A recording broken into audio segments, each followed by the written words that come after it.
What's going on, everybody? It's your boy, the uncrowned Otaku. Latest episode of Hell's Paradise dropped, and first things first, salute to Senta. He went out protecting not necessarily the woman he loved, but the person whose life he admired most. They gave us a small little backstory about how he just wanted to be an artist. But he was born into a samurai family and he was forced into the way of the sword, decapitating people so much that he eventually just had to cut his own feelings off. Until Yuzuriha came around and he realized, wow, this is what freedom is like. So it's not necessarily that he sacrificed himself for the woman he loved. It's more so that she was everything he wished he could be. So he was like, you're my idol. Yeah, that's a better word, idolized. He sacrificed himself for the person he idolized. And we gotta just salute. Because he was nice with the sword. He used a thrusting style, which we haven't seen so far. And man, for him looking, chubby like that, that boy could move. I see why he was rank 5. And let's just respect the fact that he was rank 5 without even trying. If he would have got himself fit and really dedicated his life to the way of the sword, he probably would have been rank 1. But anyways, that's neither really here nor... Well, it actually is kind of here and actually kind of there because that's a pivotal moment. But we also need to realize that it took 3 people. It was Sagarin, Yuzuriha, Senta fighting, I want to say the wood Tenzin. Because he used a lot of Hojutsu, which was like yin-yang, plant stuff, acid, real like earthy. And we just need to realize that it took 3 people to get this Tenzin to turn into the monster form. When it took Gabimaru by himself to make I think that's the Thunder Tenzin Gabimaru was fighting. Gabimaru did the same thing with less knowledge by himself. Do we now grasp just how nice, how cold Gabimaru really is? The 3 of them did what Gabimaru did by himself when he didn't know what Tao was. He just knew that he was nice with the hands and that he wasn't gonna die. So I just had to put that in perspective too.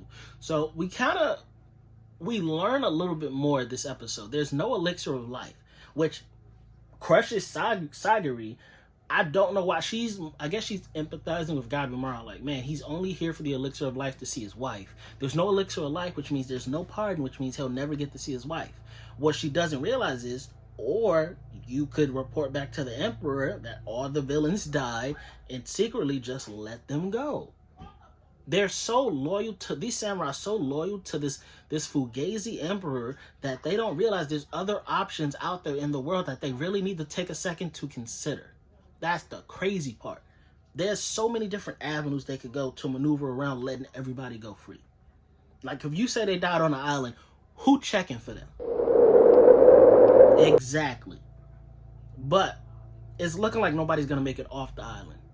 What did they say? There were 6 Tenzin, 7 if you include Mei, but she's kind of been outcast because she can't do yin and yang. She's just, I believe, only yin, and it's a whole thing going on.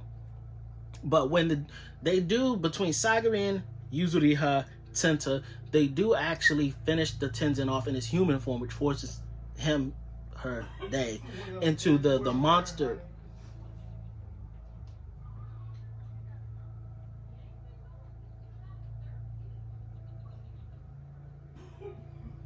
Just cut it, man. So like I was saying, they cut the human form off because they realize, oh, there's Tao, there's Aura, I can do this and I can do that. Cut the human form, and they think they sweet, it's in the clear. They completely let their guard down.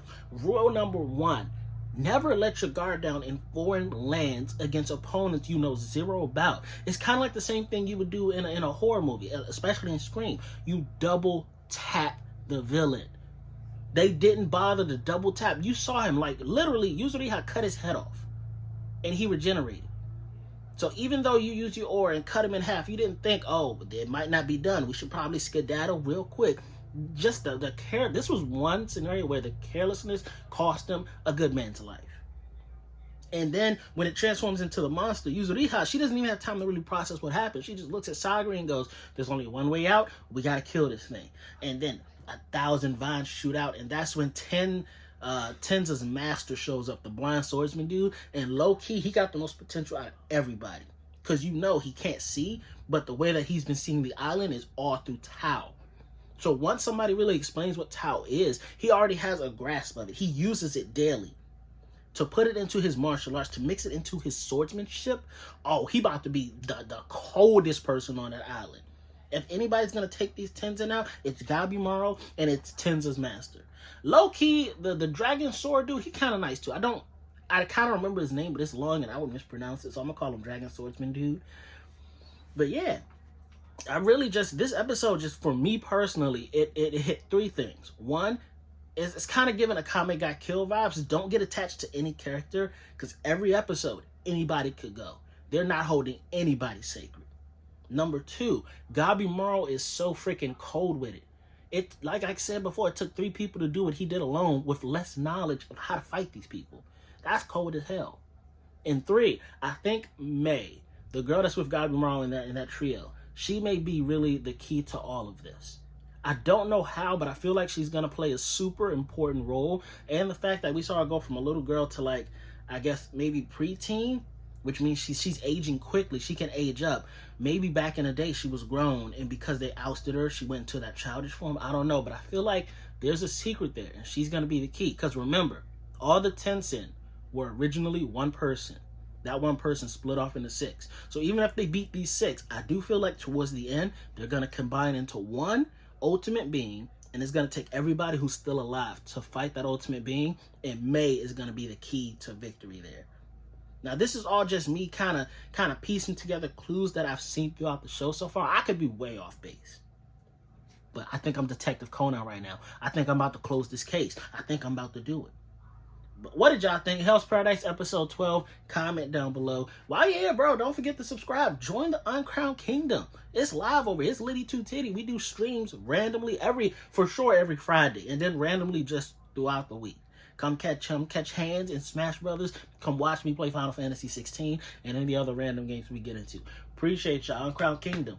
I've been your boy, the Uncrowned Otaku. That's the fire that keeps the kingdom burning safely. And I will see y'all on the next episode. I told y'all, Gabimaru too nice with it.